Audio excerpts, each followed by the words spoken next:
Have you ever received a transaction table like this on the left with hundreds or even thousands of rows and been asked a simple question like, which customers generate the most revenue?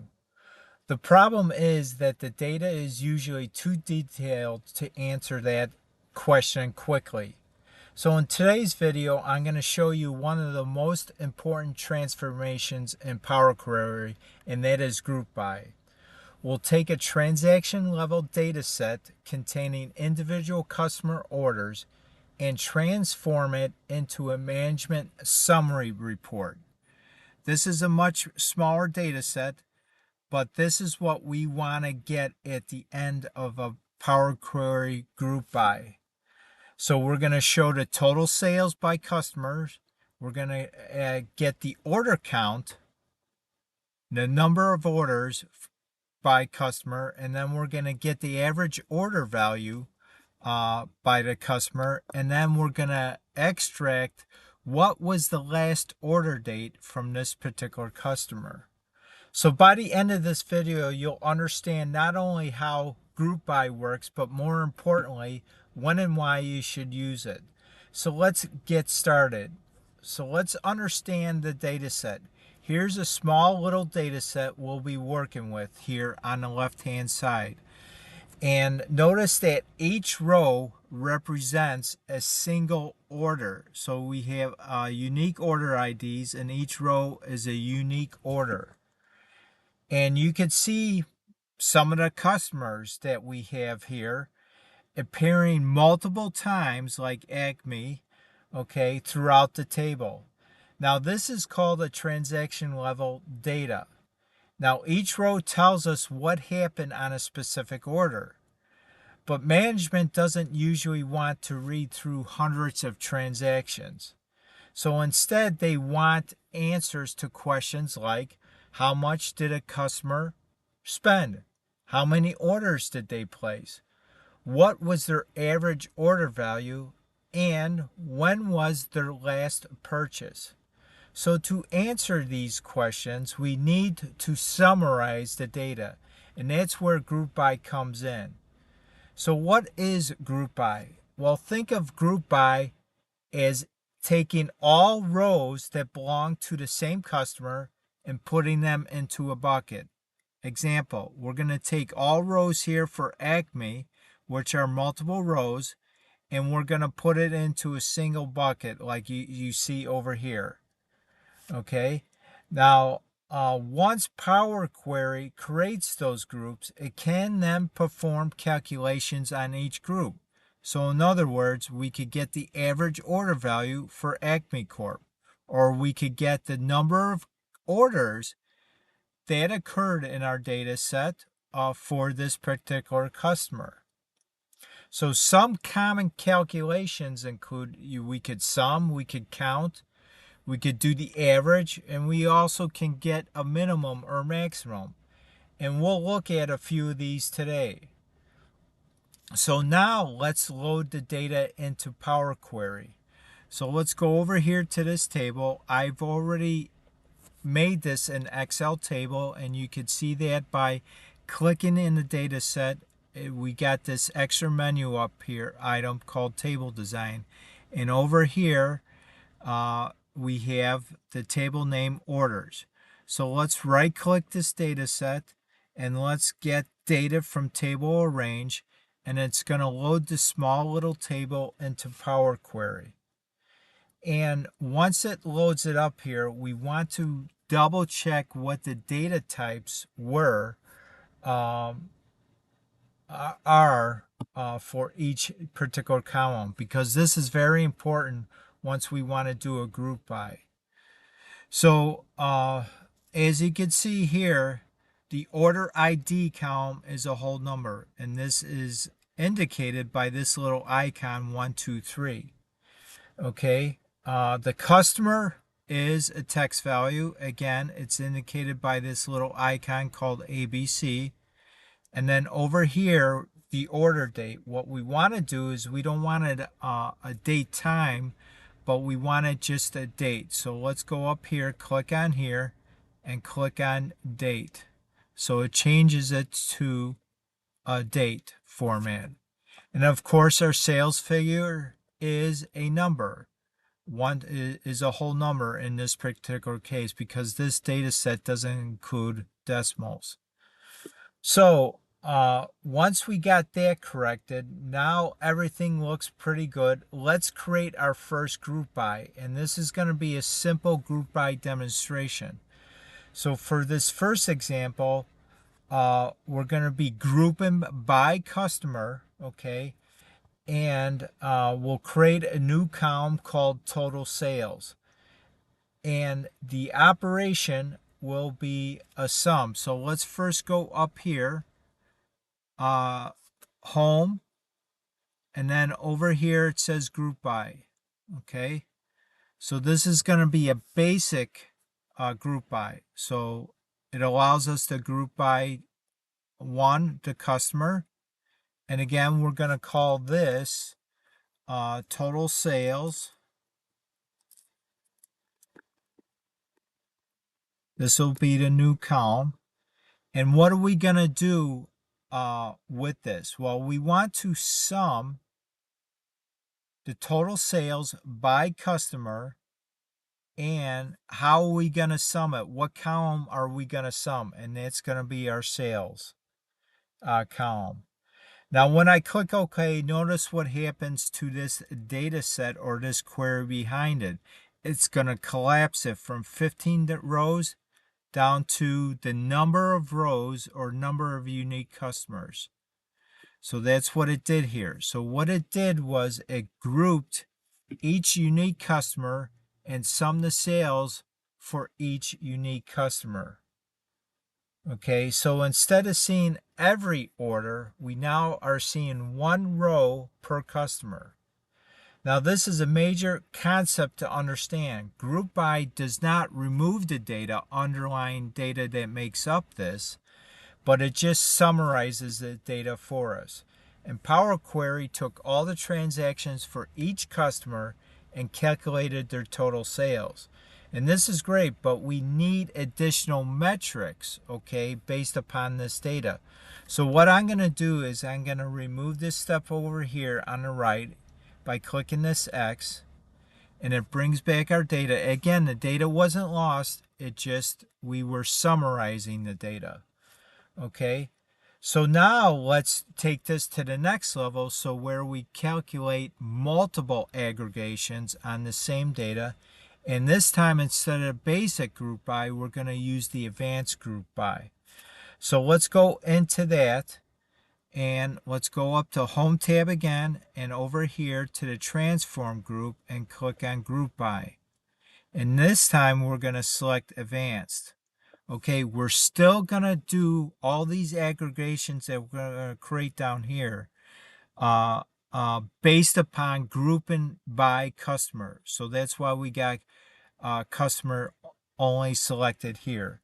So our first order is, again, let's do a total sales.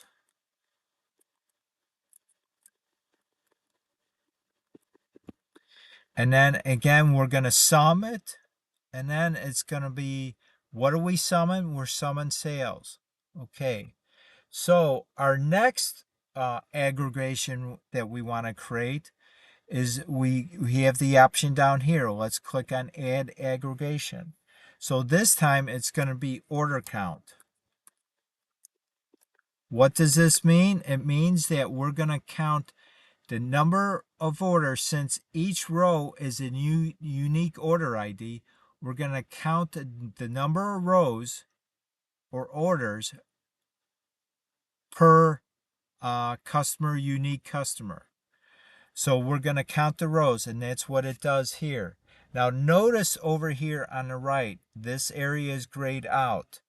It does not require a column because Power Query is just simply counting the number of records.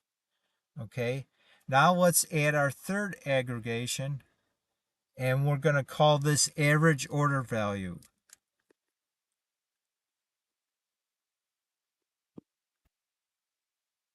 And let's go over here and we're going to collect the average. What are we averaging? We're averaging the sales. So in other words, we're going to take all the orders for Acme Corporation.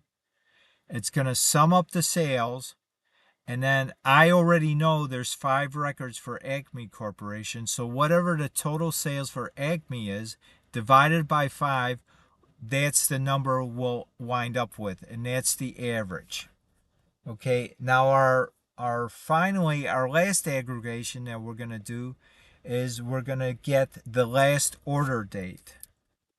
So what was the last order that Acme Corporation made in this small little data set? So that's that. And what are we going to get? We're going to get the maxed date, okay? So this is very important as to why we made sure that this column was a date field. Okay, so now everything looks okay. Now let's click on OK. Now look at all these. Now this is a small little summary of the data that we have here. Okay, what one row per customer, and so we could see for each customer all these different aggregations that we made.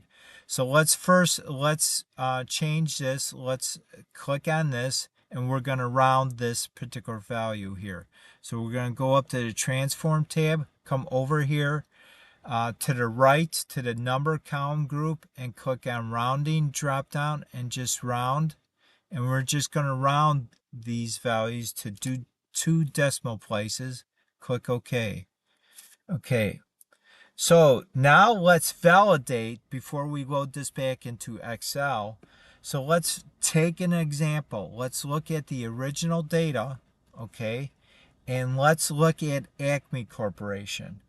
So I'm going to bring up this right here, okay. So Acme Corporation. So if we look over here, we got 1, 2, 3, 4, and 5 records for Acme Corporation. So that's why we have 5 as the order count.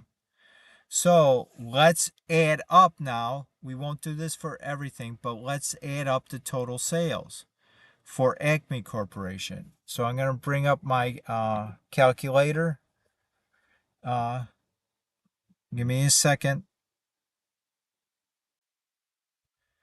Okay, I got the calculator up here, so let's verify these results. So for Acme Corporation, let's do the total sales. So we got 250 plus our next transaction is 175 plus, let's scroll down here, Acme 325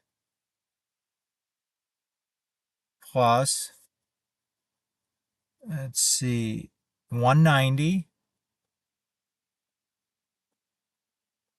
plus our last transaction was 410.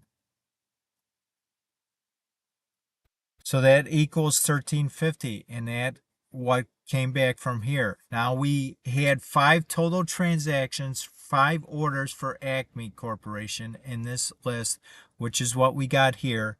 Now if we divide this total sales amount by 5, we're going to get the average order value is 270.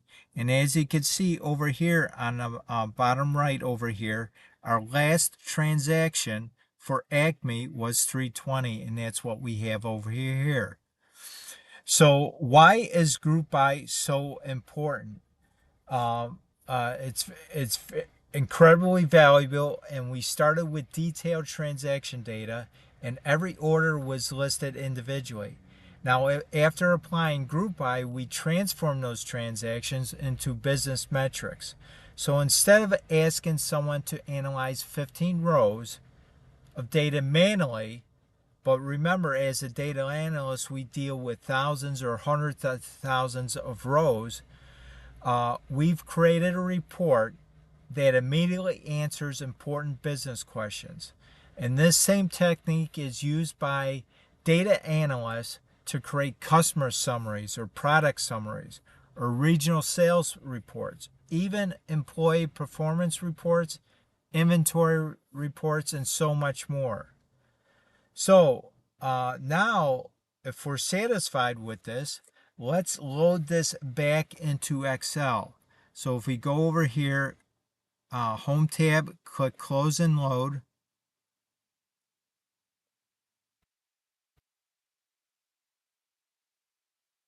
And it created this, it creates a summary report over here, which is what we just saw in Power Query. And the best part of this process that it is repeatable. So if we get new transaction data next month or even next quarter, all we have to do is add the new data to the orders table in Excel and do a refresh on a query, and your summary report updates automatically. No formula is needed and no manual calculations. So let's demonstrate this now. So let's get over here. This is our new data that came in for the next quarter. Let's go down here. Control Shift down arrow, Control Shift right, Control C. And let's go back to our orders data here.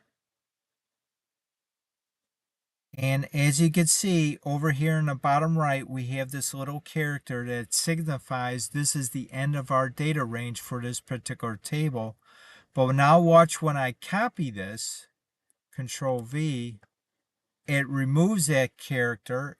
And if we scroll down to the bottom of our data set now, you could see it reappears down here. And all Power Query did was it expanded the table because it detected new data that was added. So now let's go back to our summary over here. Okay. And let's go ahead and do a refresh. So you can see this summary now refresh because it detected new data, and that new data include not only additional orders for the same customers that we had, but it also added new rows because it detected new customers that weren't there originally. So, in conclusion, today you learned one of the most powerful transformations in Power Query, and that is Group By. We used it to answer these 4 business questions. How much did each customer spend? How many orders did they place? What is their average order value? And when was their most recent purchase?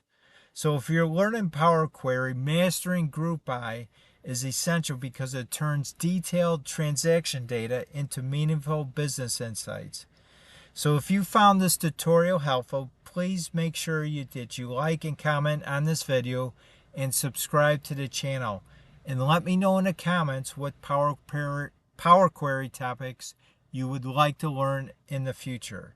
Thank you for watching, and I'll see you on the next video. Bye now.